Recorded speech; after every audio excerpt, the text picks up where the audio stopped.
You are listening to Indian Murder Mystery only on Red FM Podcasts.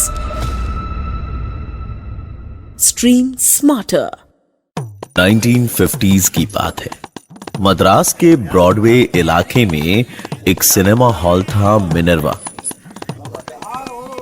उस समय काफी popular था और इस सिनेमा हॉल में जाकर फिल्में देखना अपर क्लास सोसाइटी का शौक माना जाता था।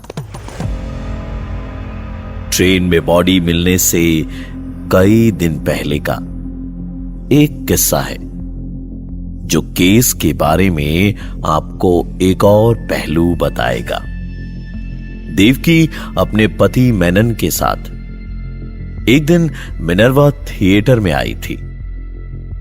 लेट नाइट शो था और टिकट्स बड़ी मुश्किल से मिली थी। फिल्म शुरू हुई और साथ ही मेनन और देवकी का झगड़ा भी। How do you know that salesman? कैसे जानते हो तुम उसको? मैं उसे नहीं जानती।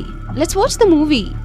That stupid plastic seller मुझे बोलता है कि you're lucky to marry this wonderful woman. तुम ओवरथिंक कर रहे हो। అలాంటిదేమీ లేదు। Overthink? वो स्माइल कर रहा था तुमको देख के। तुम्हें शर्म नहीं आती?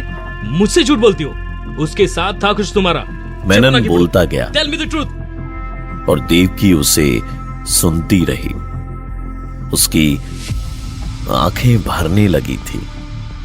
झगड़ा इतना बढ़ गया कि फिल्म खत्म होने से पहले ही उन्हें बाहर आना पड़ा। इंडियन मर्डर मिस्ट्री में मैं हूं प्रवीण और इस एपिसोड में मैं आपको अलवंदर के केस की कहानी सुना रहा हूं। अगर आपको यह शो पसंद आ रहा है और इससे जुड़ा फीडबैक आप शेयर करना चाहते हैं तो @RedFM पॉडकास्ट के इंस्टाग्राम हैंडल पर मैसेज करें। तो चलिए आइए केस में वापस चलते हैं।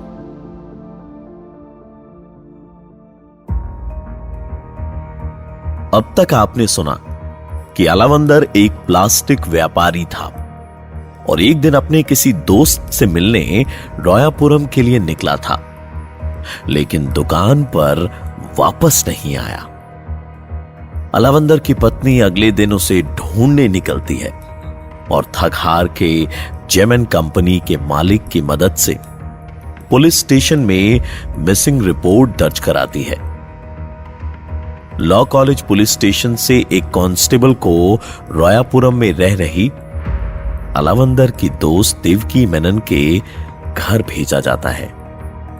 देवकी ने पहले इनकार किया था कि अलवंदर वहां कभी आया ही नहीं। जब कांस्टेबल देवकी के घर पहुंचता है तो वहां घर पर ताला लगा होता है।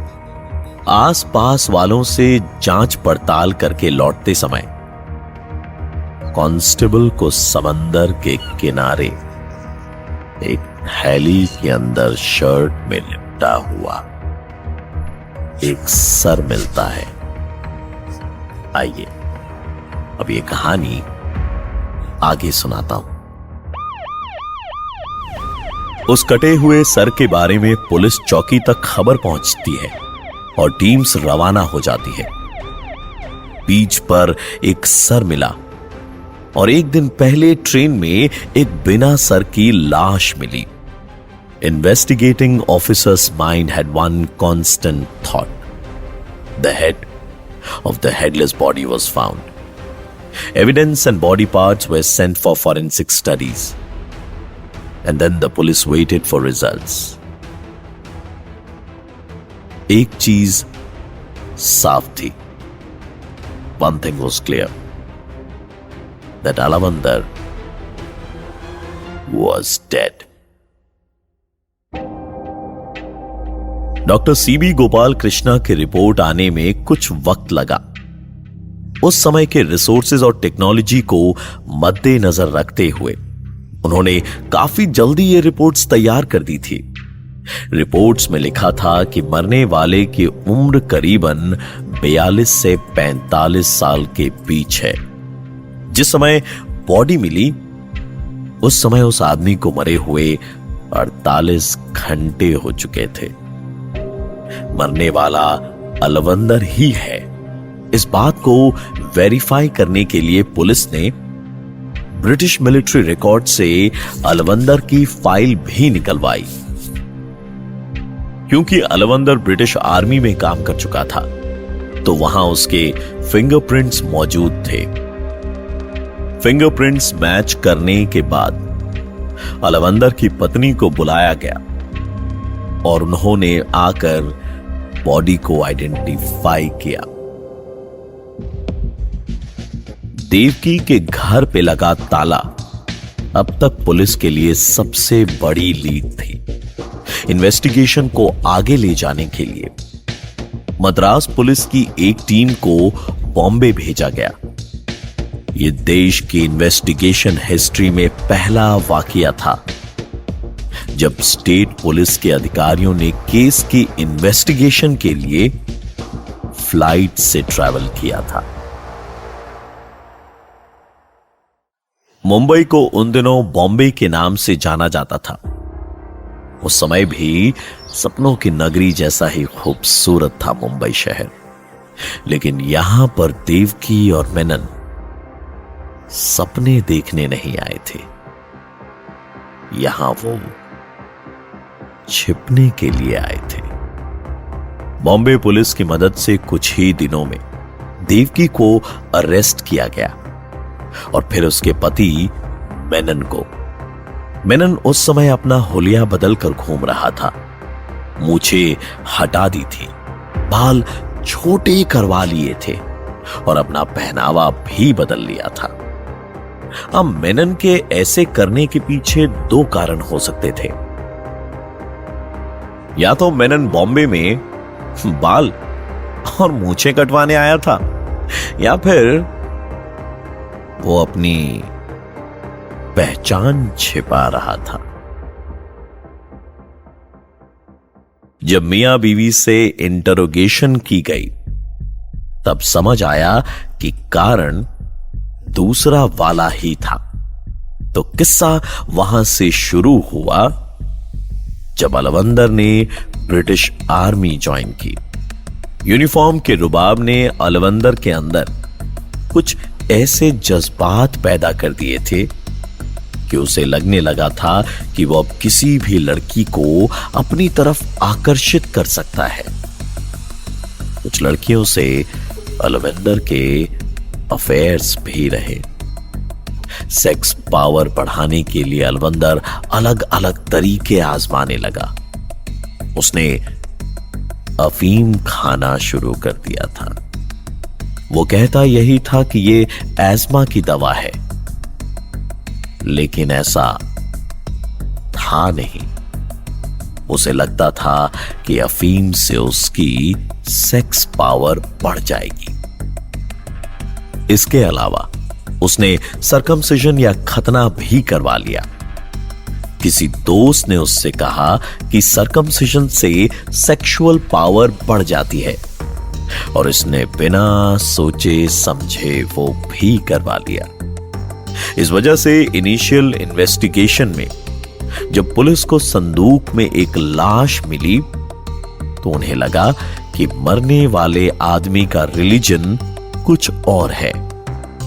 अपनी पत्नी को अंधेरे में रखकर अलवंदर ने कई लड़कियों से नाजायज रिश्ता कायम किया। घर से हमेशा तैयार होकर निकलता था अलवंदर। गली में नेकटाई या बोटाई लगाए और परफ्यूम में नहाए हुए हर जगह पहुंचना एक किस्म से अलवंदर की पहचान बन गई थी। एक दिन अलवंदर की दुकान पर देवकी आई। तब देवकी की शादी नहीं हुई थी। देवकी यंग थी, ग्रेजुएट थी और दिखने में भी खूबसूरत थी। अलवंदर और देवकी की दोस्ती हुई, फिर एक के बाद एक मुलाकातें हुई और फिर दोनों के बीच में प्यार। लेकिन फिर देवकी वापस केरला चली गई। वहां उसकी मेनन से शादी हुई। और शादी के कुछ वक्त बाद ही वो वापस मद्रास आ गई। देवकी एक दिन जब इत्तेफाकन अपने पति के साथ अलवंदर की दुकान पर गई तो उसे एहसास हुआ कि अलवंदर की नीयत ना उस समय ठीक थी ना आज ठीक है। साड़ी खरीदने के बाद मियां बीवी घर लौट आए और घर आकर जब फिल्म देखने गए तो उनका झगड़ा हो गया। रात में घर पर देवकी ने अपने पति को सारी सच्चाई बताई। देवकी ने यह भी बताया कि जब से अलवंदर को मालूम हुआ है कि देवकी कहां रहती है, वो अक्सर घर के चक्कर काटता है और उसे ब्लैकमेल करता है कि वो उसे बदनाम कर देगा। अलवंदर देवकी को फोर्स कर रहा था कि वो उसके साथ प्यार करे और उसे वो सब करने दे जो उसका पति उसके साथ करता है। देवकी के पति मेनन के सर पर खून सवार हो गया। देवकी भी अलवंदर की घटिया सोच और रोज रोज की धमकियों से परेशान हो चुकी थी। 28 अगस्त के दिन जब अलवंदर दुकान से निकला था, उससे पहले देवकी खुद दुकान पर गई थी। देवकी ने अलवंदर से उसके साथ चलने को कहा और अलवंदर ने वैसा ही किया। दुकान से अकेला निकला, लेकिन रास्ते में देवकी के साथ था। वो दोनों रोयापुरम में उसके घर पहुंचे। अलवंदर पर मेनन पीछे से वार करता है। जब अलवंदर जमीन पे गिर जाता है तो दोनों पति पत्नी मिलकर उसे मार डालते हैं। मेनन अलवंदर का गला काट देता है। अलवंदर एक अच्छा इंसान था या नहीं, यह कहना मुश्किल है। वो सेक्स मेनियाक था, शायद हाँ, वो अच्छे कैरेक्टर का नहीं था, यकीनन वो रिश्ते में लॉयल नहीं था 100%, लेकिन उसकी जान लेने का हक मेनन को नहीं था। किसी इंसान को दूसरे इंसान की जान लेने का हक बिल्कुल नहीं है, लेकिन देवकी और मेनन ने जो करना था वो कर दिया था। अलवंदर को मारकर उसका गला काटा, उसकी शर्ट में उसका सर लपेटा और उसकी बॉडी एक बड़े से संदूक में डालकर बांध दिया। संदूक में डालने से पहले उन्होंने अलवंदर के सारे कपड़े उतार दिए सिवाय उसके सॉक्स के। रात होते के साथ ही सर को ले जाकर बीच पर एक गड्ढे में गाड़ दिया जाता है और बाकी की बॉडी लोहे के संदूक में बांधकर वो एक ट्रेन में चढ़ाते हैं। इंडो सेलोन एक्सप्रेस के उस कंपार्टमेंट में बैठे हुए थे देवकी और उसका पति मेनन, और उनके साथ में था अलवंदर का शरीर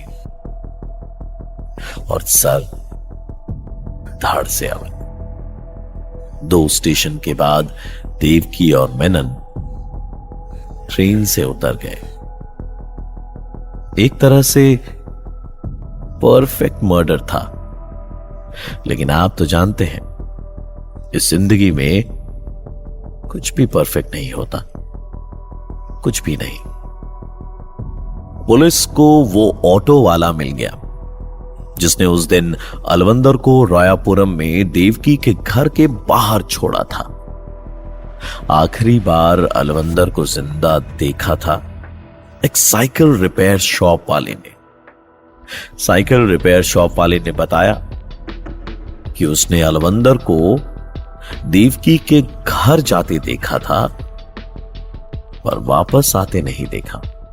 पुलिस ने देवकी को मौका दिया कि वो सरकारी गवाह बन जाए, लेकिन देवकी ने इस बात से साफ इनकार कर दिया। वो अपने पति के खिलाफ नहीं जाना चाहती थी। देवकी चाहती तो रिहा हो सकती थी, मगर उसने अपने पति का साथ दिया। अदालत ने इस केस में फैसला दिया। वो कुछ ऐसा था, एक पति पत्नी ने खुद को बचाने के लिए और एक पति ने अपनी पत्नी की इज्जत को बचाने के लिए कत्ल किया। अदालत ने इसे culpable homicide not amounting to murder का नाम दिया। कोर्ट ने अलवंदर के मर्डर के केस में मेनन को 5 साल की सजा सुनाई और देवकी को 3 साल की सजा। लोगों ने इसका बहुत विरोध किया। मीडिया ने इस केस को ब्लैक जस्टिस भी कहा, लेकिन कहीं न कहीं वो लोग भी तो ये मानते थे कि जो हुआ ठीक हुआ। इस केस के बारे में आपकी राय क्या है? हमें अपना फीडबैक जरूर दीजिए @redfm podcasts पर, या फिर ईमेल कीजिए on podcast@redfm.in. See you in the next episode of Indian Murder Mystery. Namaskar.